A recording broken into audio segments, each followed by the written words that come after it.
Good morning, everybody, and welcome to the second installment of Cincinnati Song Initiative's Roundtable series on the art of commissioning new art song. My name is Sam Martin. I'm the founding artistic director of Cincinnati Song Initiative, and today we are thrilled to welcome back two friends of CSI who you might recognize from our Composers and Cocktails series, Lori Laitman and Kurt Erickson. Hey, you guys. Hi, Sam. Hey, good morning. Morning, Sam. Good morning, Lori. Good morning. Hi, Kurt gets the MVP award for coming live with us from California at this early hour. So before we get started, I want to introduce you all to our two fabulous guest panelists today. So we'll start with Lori. Described by Fanfare magazine as, quote, one of the most talented and intriguing of living composers, Lori Laitman has composed multiple operas and choral works and hundreds of song-setting texts by classical and contemporary poets, including those who perished in the Holocaust. Her music is widely performed throughout the world and has generated substantial critical acclaim. The Journal of Singing wrote, quote, it is difficult to think of anyone before the public today who equals her exceptional gifts for embracing a poetic text and giving it new and deeper life through music, end quote. Welcome, Lori. We'll be learning much more about you soon. Thank you. Kurt Erickson is an active composer whose vocal and instrumental works are performed by leading singers, orchestras, chamber ensembles, and opera companies. Erickson is currently serving as composer in residence with the San Francisco performing arts organization Leader Alive, writing and premiering works for guest artist recitals on their subscription concert series. A new song set for acclaimed countertenor Brian Asawa recently premiered in Los Angeles, San Francisco, Long Beach, Seattle, and Japan, with critical acclaim in the Huffington Post and San Francisco Classical Voice. Erickson has also worked extensively with San Francisco Opera Ballet master Lawrence Petch on a number of dance commission projects. Welcome, Kurt. Good to see you again. Yeah, thank you. Good to see you too. Okay, so we'll get to know a little bit more about both of your upcoming projects and what you're working on, as well as sort of kind of delve back into this idea of commissioning with a bent towards this interesting notion of the commissioning consortium, which Kurt has a lot of great experience with, and we're going to learn all about that and hopefully expand the possibilities for bringing new art song into this world. But before we delve into that specifically, I wanted to check in with both of you on some more general things about really just the lifestyle of being a composer. I think it's one of the most, not necessarily misunderstood, but not understood at all things but between performers. You know, we're so I don't even understand it. Well, is it fair to say that it might not look one particular way? I mean, both of you, give us your input on what the life of a composer really is like. Oh, well, for me, you know, I've been in a lucky position, sort of more like a where I don't have a teaching job. I don't make enough money to support myself as a composer, but I rely on my husband's money, if that's okay to say. And it works for me. I'll put it that way. And I've been fortunate in just being able to pursue composition, you know, without having to worry about the financial aspects so much. Sure. You know, and because it's very, I think you really have to, if you are, you know, supporting yourself, you have to have a teaching position, I would say, or you know, it's very rare that you can just support yourself by composing royalties alone, or commissions alone. Mm-hmm. You agree, Kurt? Oh yeah, I mean 1,000%. I mean, you know, in kind of thinking about this and preparing today, you know, you start with the assumption first off that a career in the arts in general is really difficult. It's really challenging. I mean, we spend so much time, just the craft itself, trying to master one, two, if we're lucky, as many as we can. I mean, the work that we put into it, the tutelage, the study, the delayed gratification. I mean, it's so challenging. And then on top of that, I think more so than some of our other peers, there's little to no infrastructure for job creation for composers. I mean, there just isn't. I mean, you mentioned teaching. I have a teaching gig, so that's fantastic. But if you wanted to be a classical concert composer, it's not like you just graduate from college, as we all know, with an undergraduate, a bachelor, even a doctorate, and someone says, "Hey kid, I want to hire you to write me some string quartets, and here's your 9-to-5 job. Here's your here's all the benefits, and you get sick leave." There's so little that you really have to embrace the idea of not only nurturing your own creativity, but directing that creativity towards creating your own career. Mm-hmm. However you define that, and it's going to be different for everyone. We all have our different kind of interests. For me, a career looks like this. For someone else, it looks different. Mm-hmm. And that's a daily question. That's something that we struggle with, I think, on a day, or at least we should. I think what does this look like? Am I still on the right path? Is this the right choice? And in this sort of dearth of opportunities, it's incumbent upon us to really kind of create our own opportunities as much as we can. Yeah, and you've been a master at that with the success of Here Bullet and the commissioning model that you put out, and I applaud you, and I hope to emulate you. I have this chamber opera that I'm orchestrating right now, and I had so many commissions backed up that I wanted to just clear the decks, and I wanted to finish this opera in progress and the other giant opera I have in progress. And so it took me a couple of years to sort of get through everything that I had obligated myself to do. And I was all set to begin my own work or uncovered this chamber opera. And then I got 2 emails from 2 different colleges saying, would I write an opera for them? And what I said was, I will write an opera for you if you want to co-commission this opera that I want to do. And then I was very unmethodical, but I sort of just, anyone who happened to email me and said, will you write something? I said, do you want to be a co-commissioner? So, I mean, I could have been more methodical. I could have reached out to all opera companies or whatever, but I just figured, well, whoever wants to come on board is welcome. And I'm happy for the opportunity to have it presented in different venues as it comes alive. Of course, COVID has totally screwed with the premiere date. We just switched. We took it back a year because we really can't have opera right now. Yeah, so that's a whole other thing. But I'm curious, Kurt, as to how your method of finding your commissioners for Here Bullet, which is such a fabulous piece, by the way. Well, thank you, Lori. So here's my experiences, and you can tell me if this resonates with you. I mean, you've had a lot of commissions. I have too. I mean, they're wonderful. It's great. The validation, someone wants to commission a work from you. They actually want to pay you. It might be worth your time. It might not be. But you know what? We can all agree that these are great things. I think the problem that I've always had with commissions is that you spend all this time and energy and effort and the highs and the lows of the creative process. The performer is working on the piece, and everyone's kind of struggling to is the piece, is it going to work? What shape is it going to come in? And then you have that one premiere, or maybe that second premiere, and that's just when things are kind of getting started. And then in the majority of cases, the performer then goes on to, they've got another gig. They're doing something else. And then you do all that work, and then you're sort of back to square one. And then you yourself probably have to go to other projects. And so to me, even though it's wonderful, it's a very inefficient project.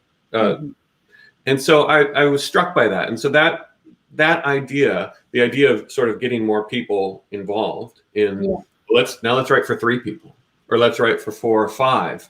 And then I just sort of created, for Here Bullet specifically, it was more sort of an entrepreneurial thought experiment. Well, okay, if 3 performances is good and 5, well, what would happen if we just completely lowered the bar to participation? What if I just said, you know what, I'm going to try something. I'm going to basically just, waive my commissioning fees and invite as many people to perform the piece as are interested, and just kind of see what happens there. What happens to the life of a piece if you really have opportunities for a piece to get performed by just a ton of different performers in a ton of different geographic locales.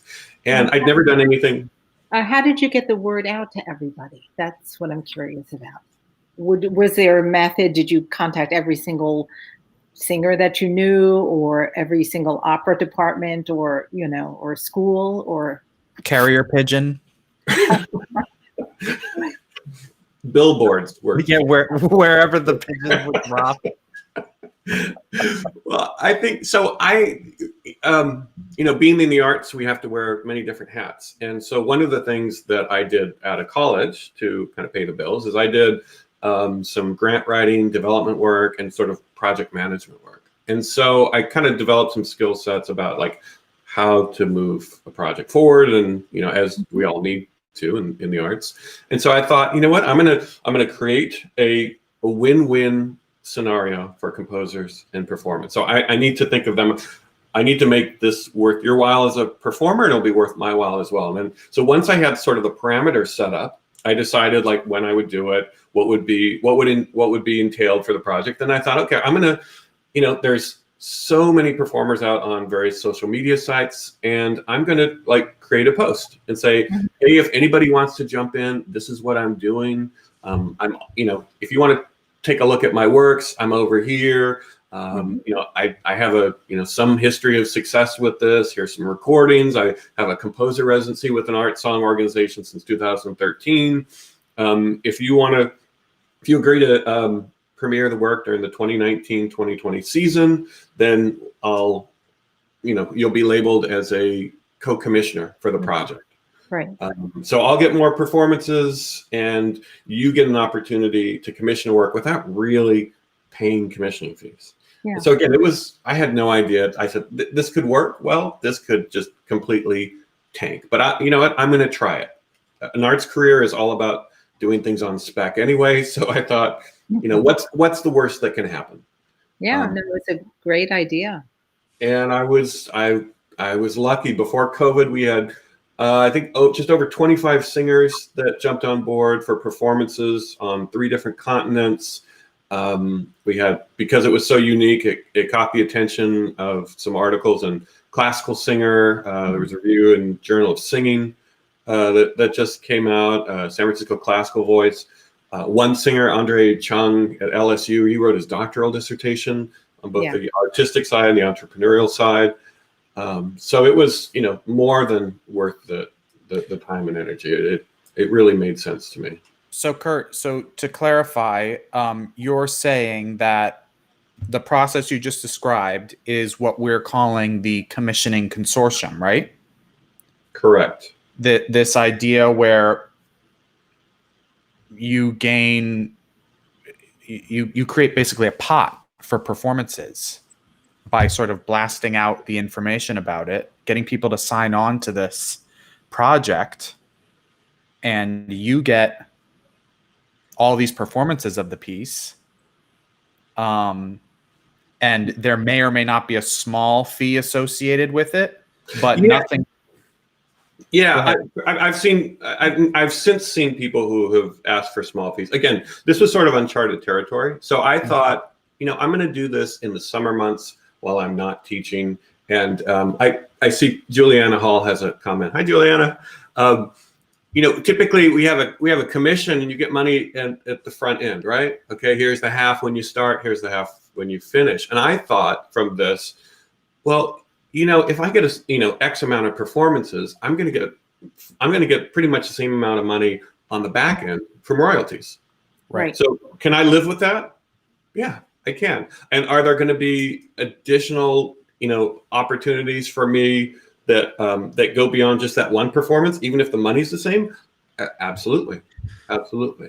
Right. So that's sort of an added bonus to pursuing this sort of model is you've gotten your name out to so many more people, and you're getting the piece performed so much more. this like legitimate way of saying, well, this is like real exposure, as opposed, we talked about this on the last installment, the trope or whatever of like, well, you should do it for free because it's good exposure. But this is like, this could really lead to something in terms of like exponentially increasing the amount of times that your work is performed.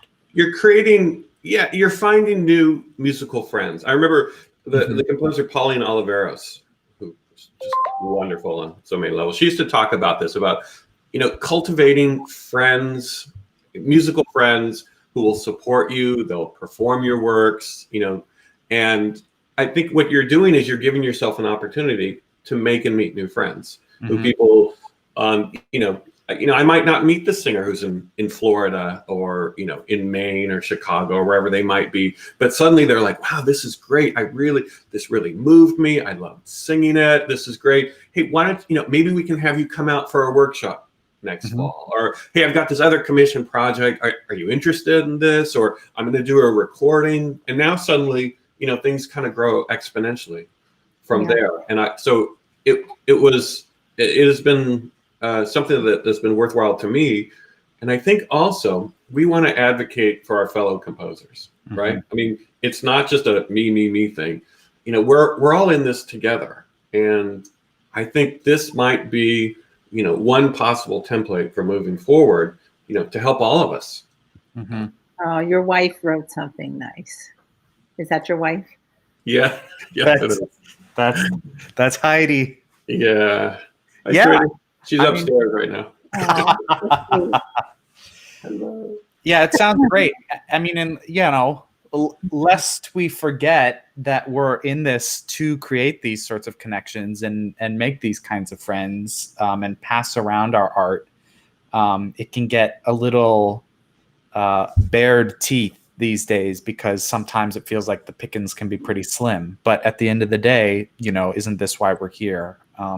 So it's a delicate balance between supporting oneself, but also, placing the appropriate amount of value on, hey, I'm just getting to know a bunch of more people. My work's getting performed more. And, I don't know if it sounds corny, but I'm making all these new connections and friends along the way. So, and not to mention, as Juliana's just chiming in, it's true, it builds song repertoire, which obviously is a goal we all share, American song repertoire, and art song audiences. Why wouldn't we chase after the solution that puts more butts in seats and exposes more people to this genre, which we love so much and which we've, for more or less have made all of our careers. Yeah. And you look at the statistics for programming, and it's works performed by living composers, it's really small, right? And I would hope we want to expand that, right? Instead of the what is it, 5%, 10%, whatever it might be. I mean, we're all winners if that goes up to 50 or 75%. So if I'm at a concert and I hear one of Lori's work performed and everyone loves it, well, not only am I going to be happy because I heard a great piece and happy because, I know Lori personally, but also it's distilling this notion that, well, programming a new piece is just something like you kind of have to you hold your nose and do it, or just we'll do it every so often, right? Maybe once every 5 years we'll commission a piece just because it's our anniversary or something. But no, it should be a normal part of our music making and music listening experience. Yeah. How do you feel about that, Lori? No, I think it's, I agree totally. And I think also another way that composers probably often help each other is, if you cannot do a commission, you recommend several composers who might be interested. I always do that. When I cannot accept something for whatever reason, I'm too busy, I give a list of names. So we should have like a roster of a database. Yeah, a database of composers who would be happy to take on certain projects, Yeah. Lori, speaking of a little bit of the different aspects of all these projects, can you talk a little bit about, we were chatting before going live and you were mentioning wanting to discuss a little bit about the idea of how to navigate when projects sort of go into limbo for one reason or another, and how a composer should navigate it, what the options are? Right. So I've had this happen a couple of times in my career where somebody has commissioned a piece, and as part of the contract for commissioning, they were to premiere it at a certain, within a certain time frame. But then life interrupted, illness came unexpectedly or whatever.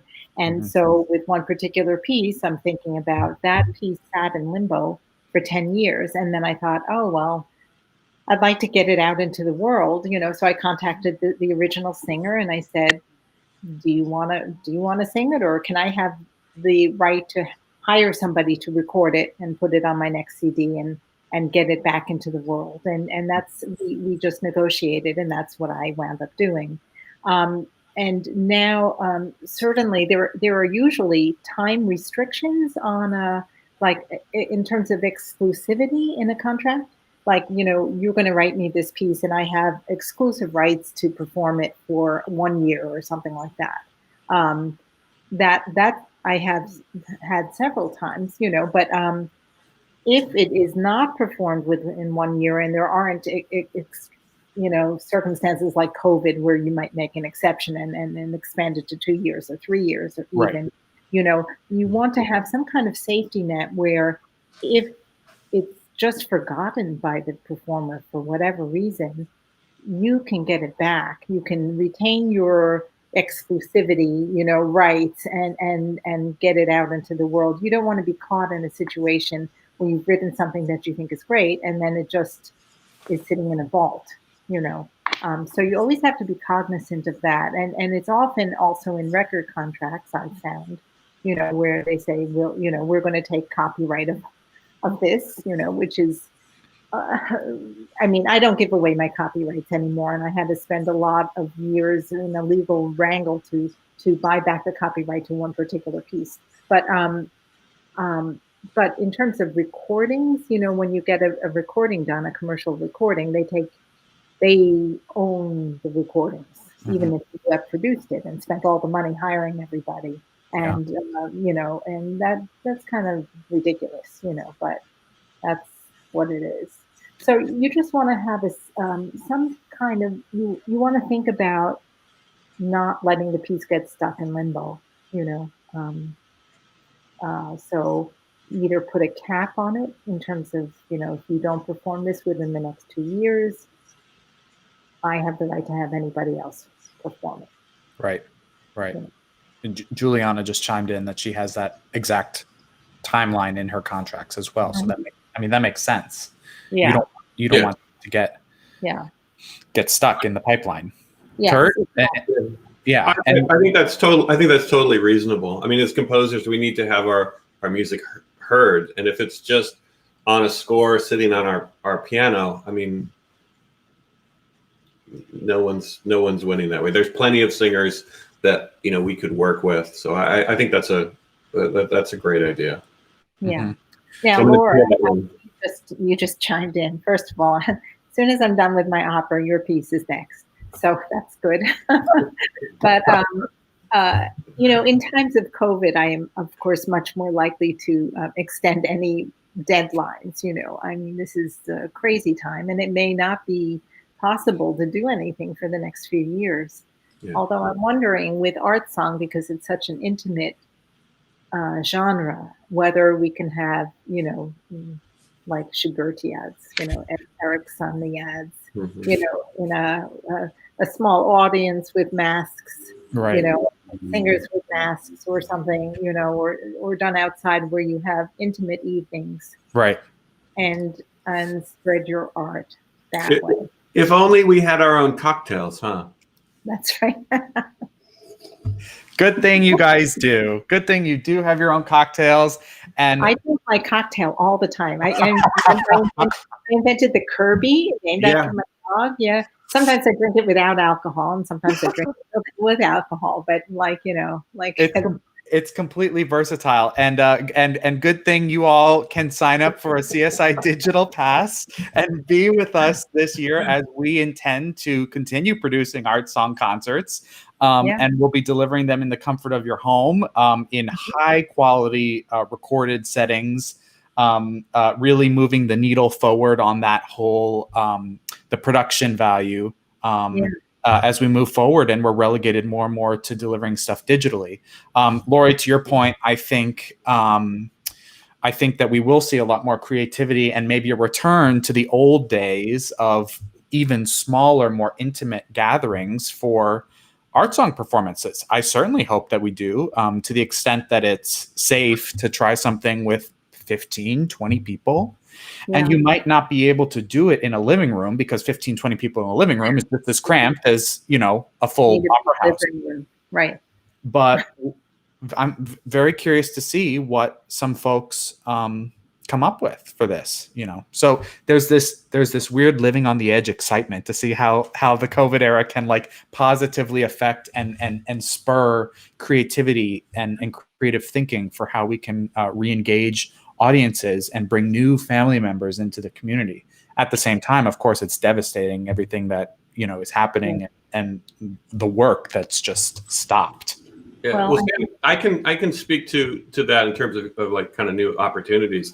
At the small college where I teach kind of in Sacramento area, we normally have like a little guest artist series where one, maybe two people a semester we can kind of haggle and bring them out.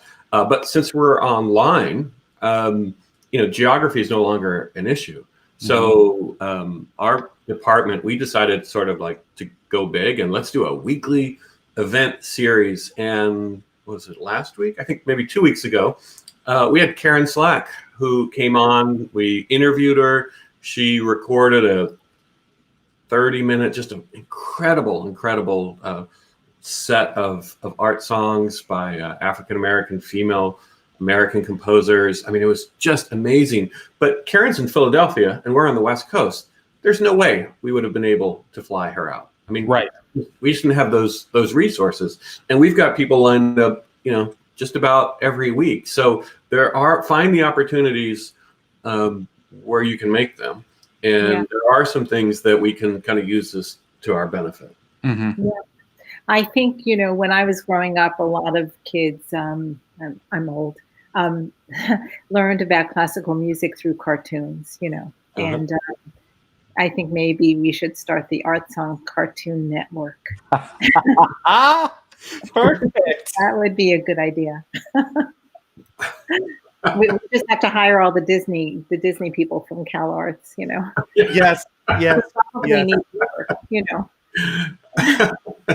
See, look, we're problem solving right now. That's great. Dun, dun. Yeah, I got the picture right now. Yeah, that's great. Well, we've already seen it might not translate so well to a cartoon. That's a little heavy. Yeah. But I love what Lyric Fest is doing out of Philadelphia and Laura Ward with their music videos. It had always been a dream of mine to make a music video of my song Men with Small Heads. And I'm not a filmmaker. I don't really have any filmmaker friends, maybe one or two or something. But Lyric Fest just made a music video of Men with Small Heads, and it's fabulous. They haven't released it yet, but I'm so happy with it. And I love what they're doing with the creativity of the videos. Yeah. It's a really cool. I've seen some of those videos and they're really great. And I think that those kinds of new creative thinking ways of presenting art song stand the chance of reaching new audience members online. And then with the hope of when we're back to in-person concerts, those people will be like, I got to check this out live. Mm-hmm. Like I didn't even, I didn't know about this. So the idea of reaching new people with this through this digital platform and in new ways, like with animation and music videos, is just great. Yeah, just great. Hey, Lori, I'm wondering, have you, speaking about with coming back and performing live, I wonder the idea of composer residencies, has that played a part in your career? It absolutely. I do a ton of them. And in fact, I was doing so many, I had to cut back and just say I'm only going to do like 2 or 3 a year because I was never home. But now I'm doing residencies online. And I'm doing one at Eastman. The Eastman Opera Theater came up with a really creative solution to what to do with the opera program this fall. And they have 6 composers, I'm one of them, who put together a curated, like a 30-minute program with a theme. And then each of the students are working with a filmmaker and a director and coming up with a way to present it in a theatrical production. So my first meeting with the students and the creative team is next week. And then I have a virtual residency at Peabody coming up. And then I have another residency. I mean, so I have a lot of virtual residencies. I also have some real ones that were postponed. And I'm a little bit concerned. First of all, will it be safe to travel again? And secondly, if it's safe to travel, I think everything is going to like wind up in the same month. And it's going to be just a logistical nightmare. But yeah, so residencies have been a big part of my career. Absolutely. How about you, Kurt?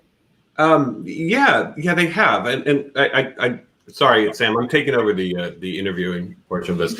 Laura, let me ask you another question.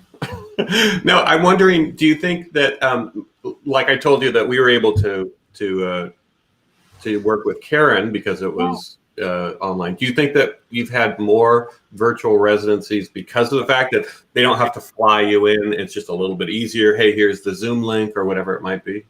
Have I had more? I don't know that I've had more, but I think of just things that were scheduled already.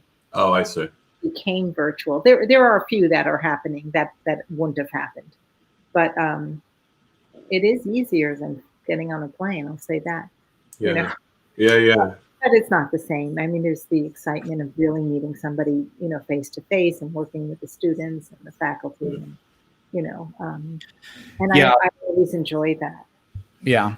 And those positives are not to be replaced. And obviously we hope that we'll be able to get back to it. But at the same time, there are just schools and groups of people that are able to make these connections that might not ever have been able to otherwise. And you all have been so generous of your time. And this is sort of a new normal, just hopping on these remote calls and getting to know each other, which takes time. But at the same time, you're spreading. It's fun, and you get to know new people. And we just hope that we all get to meet in person someday.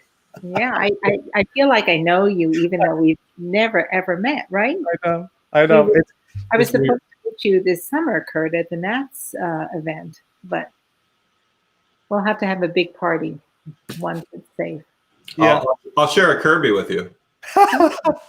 We put that in the comments, guys. You can make a Kirby, or you can make a. What was yours, Kurt? Mine was the whiskey smash. It was good. It was really good. Yeah. Very lemony. Yeah. Very lemony. So tune into Compose and Cocktails for many, many more great cocktail videos, and also meeting great composers. So Lori, I want to switch back to you for a sec. Let's talk about a little bit of the situations dealing with like approval rights and the idea of going back and forth when you've commissioned when you've been commissioned as a composer for a cycle or an opera even.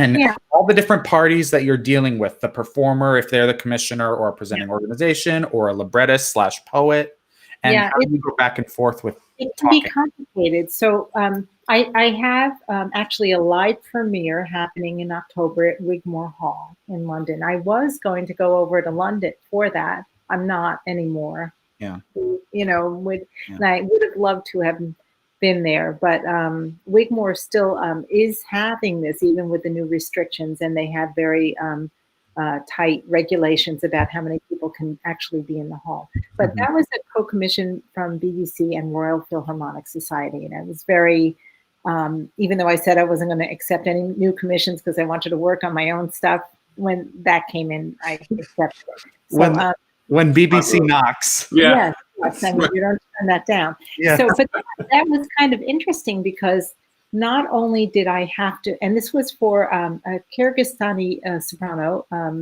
Katarina Conradi, who lives in London right now or in Germany, but she's a BBC New Generation young artist. And she had sung and recorded my music, and the BBC wanted to commission a piece for her. And then she wrote to me and said, would I mind if they commissioned me? And I said, no, I wouldn't mind. So, but that commission was had multi-layers, because not only did I have to first think of what it was that I wanted to write, what did I want to write a cycle about that maybe would fill a gap in my own catalog. So I came up with a cycle about living children, because I have many, unfortunately, cycles about dead children. And I thought, well, this would be nice to write a cycle about childhood. And there were many, many poems by the great poet Alicia Stallings, who goes by A.E. Stallings. She lives in Greece now, but she's originally from Georgia. And she's a MacArthur genius, and she's somebody I know. And I just love her poems. And so I presented a bunch of poems to Katarina to see what she would like. She didn't like all the poems I liked. I would have structured it differently, but we had to find something that worked for everybody. And I was also hoping to do the poetry of Elizabeth Jennings, who's a great, recently dead British poet. But their permissions department sent me a contract that was so prohibitive. I had never seen anything like it, and there was no way I could sign it. So Elizabeth Jennings was then out of the picture. And Katarina wanted, as part of the cycle, an a cappella lullaby. So I thought, well, okay. At this point, I had already waited 3 months for the Jennings information, and to find out it wasn't going to work, I turned to the works of Eugene Field, who had written many, many lullaby poems for children at the turn of the century. And that was in the public domain, and I could start with it. So, it was a process. And then I also, the final poem is by Joyce Sutphin, who's a poet laureate of Minnesota. I've set many of her works. I adore her works. And I know with her, I've worked with her so much, and I've worked with Alicia before, that I knew permission wasn't going to be an object, because I had a time frame. So that's also something to consider. But so after I found poems that we both liked, then I had to send it to the BBC for approval. So it was a 3-layer process. Fortunately, they approved, which is good. And I could start writing everything. But that was kind of complicated. I forgot what the original question is. Well, say let's paint a very stressful hypothetical. Say the BBC had said we don't like some aspect of this, change. Yeah. So the question being, who's got what sorts of veto rights, or could there be any at all?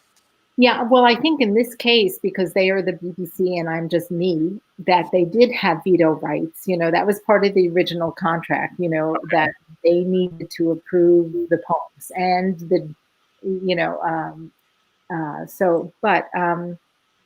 generally, and also because I was writing it for Katarina, I had to make sure that she was on board with every poem. I would have, like I said, probably picked some other poems, within my stack of poems that I sent to her, but she didn't feel the same way I felt. So I went with, I loved every poem I sent. It was, I always have to love every poem.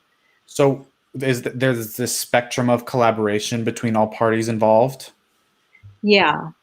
I mean, the librettists, the poets, my goal is to always please them as well as myself, and hope that they aren't horrified by what I've done. And they are generally very happy. But I would never give a librettist a veto power. I would not suggest that. Nobody should have a veto power, really, on your work. I mean, because I think everyone should approach everything very collaboratively. And I'm always willing to take suggestions, and I never chop up a poem and make it into something that it's not. I'm respectful of the original source. But in terms of how I presented it, I feel like the song is my baby. Right. Right. Well, and you're you. And I think that we talked about this in the last commissioning installment. One of our composers said that, you know, there's 8 bazillion composers out there that you can commission.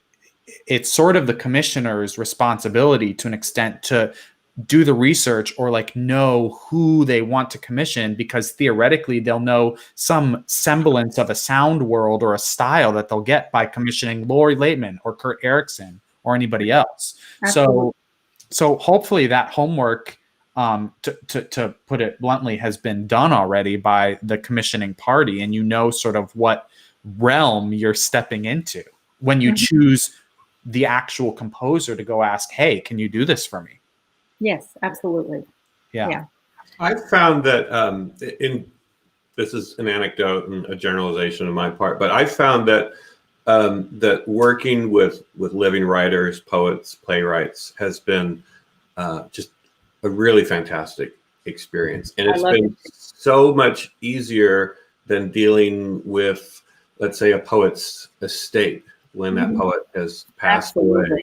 I mean, I think the artists, the living artists that you're working with, they appreciate that, wow, this composer, contacted me. They want to set my music. There's a level of they feel flattered, they're honored, they want their work to have, a larger lifespan.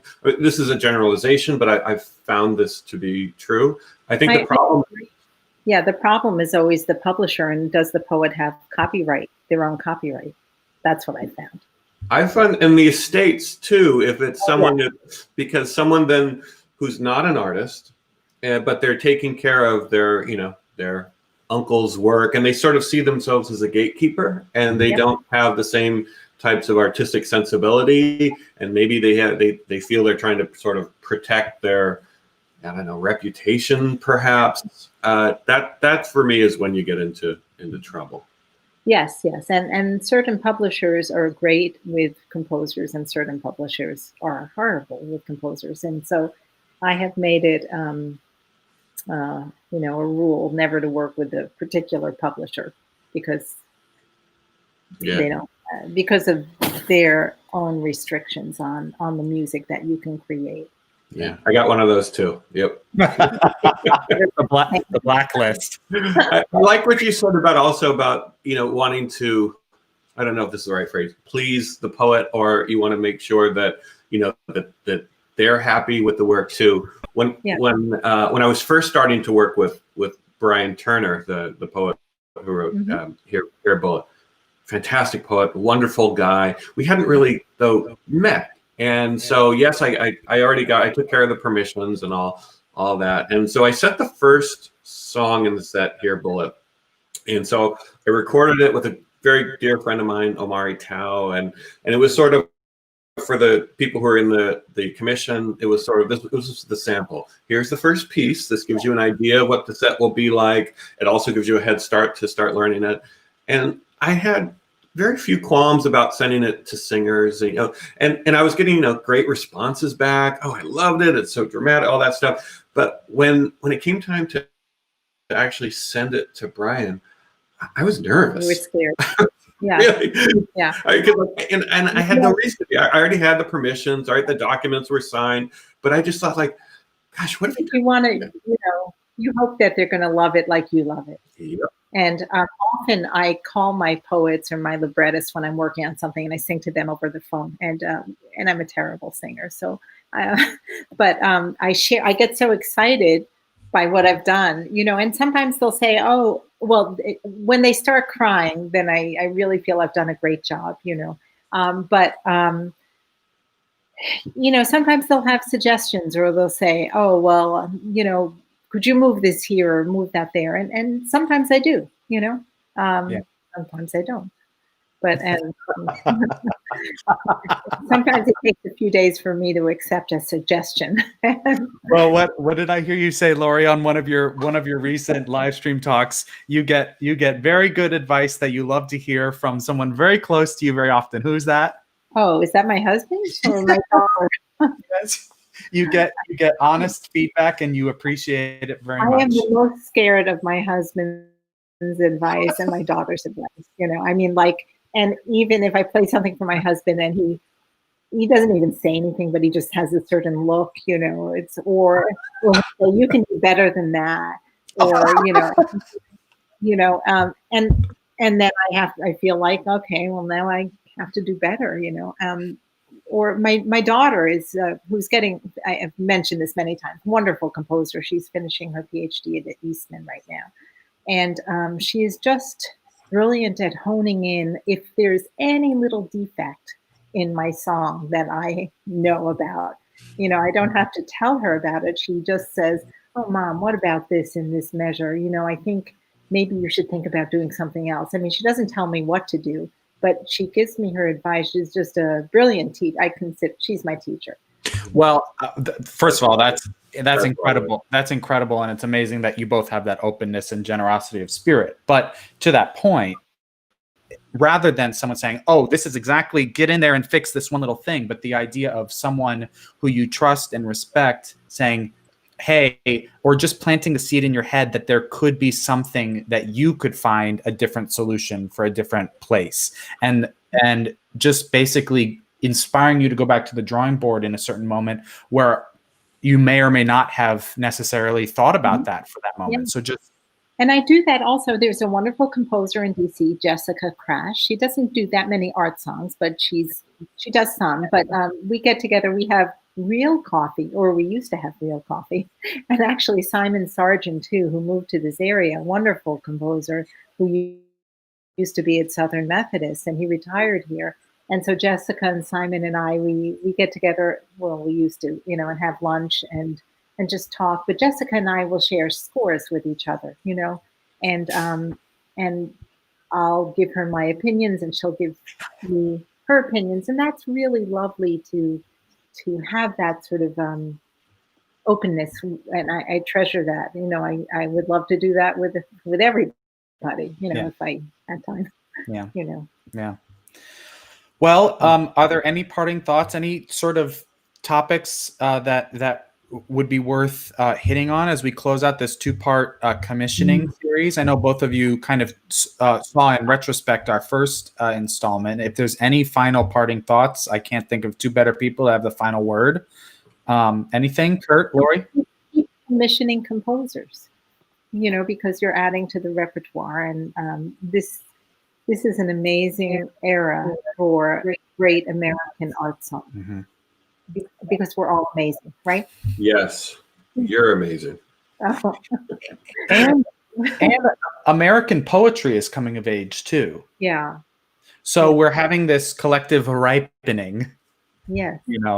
As we catch up from being several hundred years behind Europe. Mm-hmm. I think too, it's about fresh ideas, fresh new blood, reinvigorating. When you commission a work, and when you have that, even if you have that composer that's there with you at the somebody's phone, in the audience, now that performance becomes an event. Mm-hmm. It's not a recreation of something that, pieces that we've all heard before. Having a composer or an artist there to talk about their process, I mean, that's really, really powerful for audience members, right?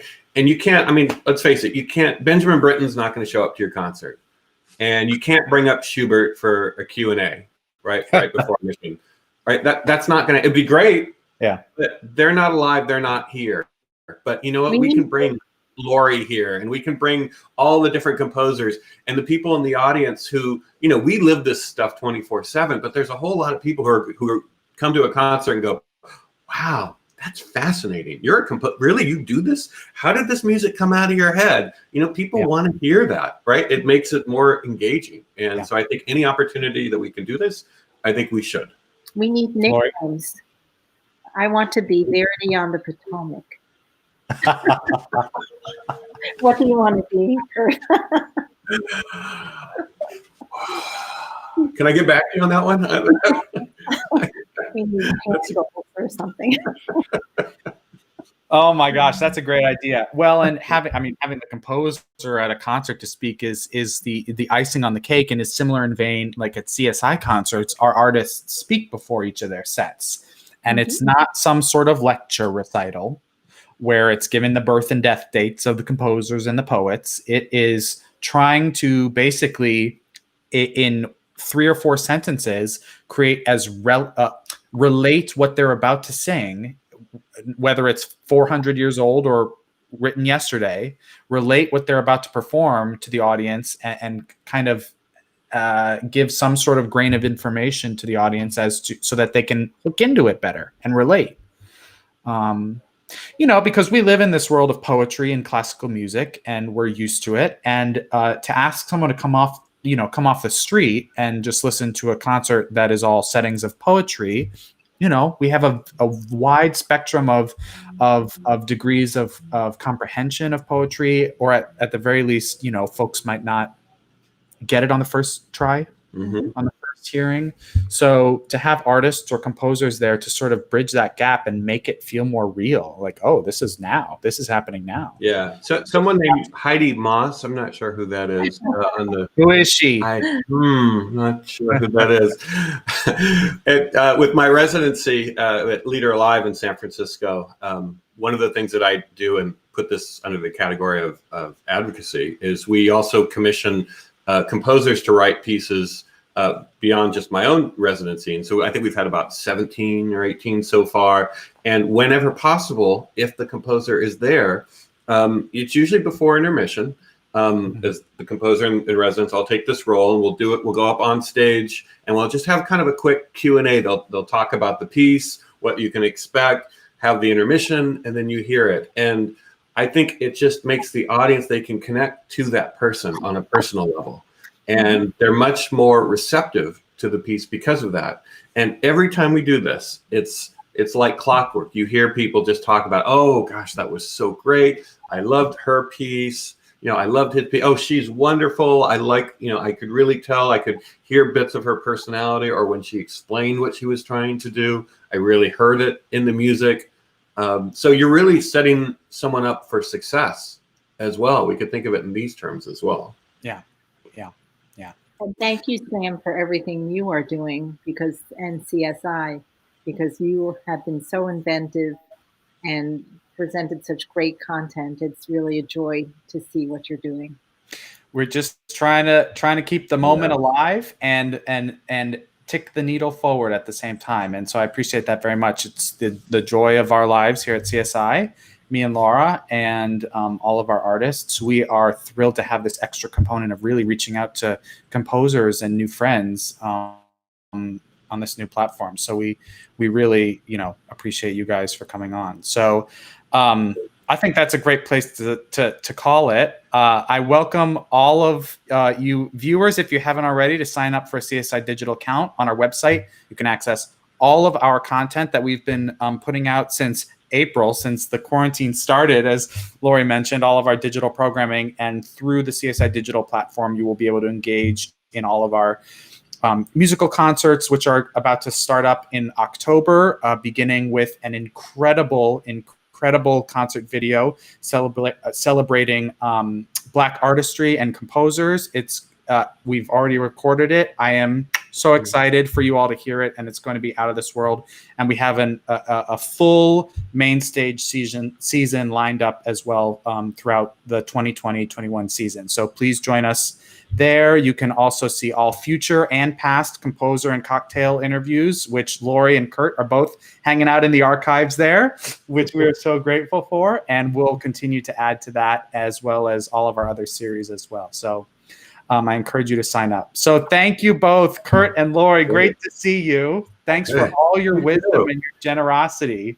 Yeah, this is a pleasure. Really pleasure. Yeah. Great. All right, everybody. Thanks for tuning in. Okay. Thank you. Thank you now.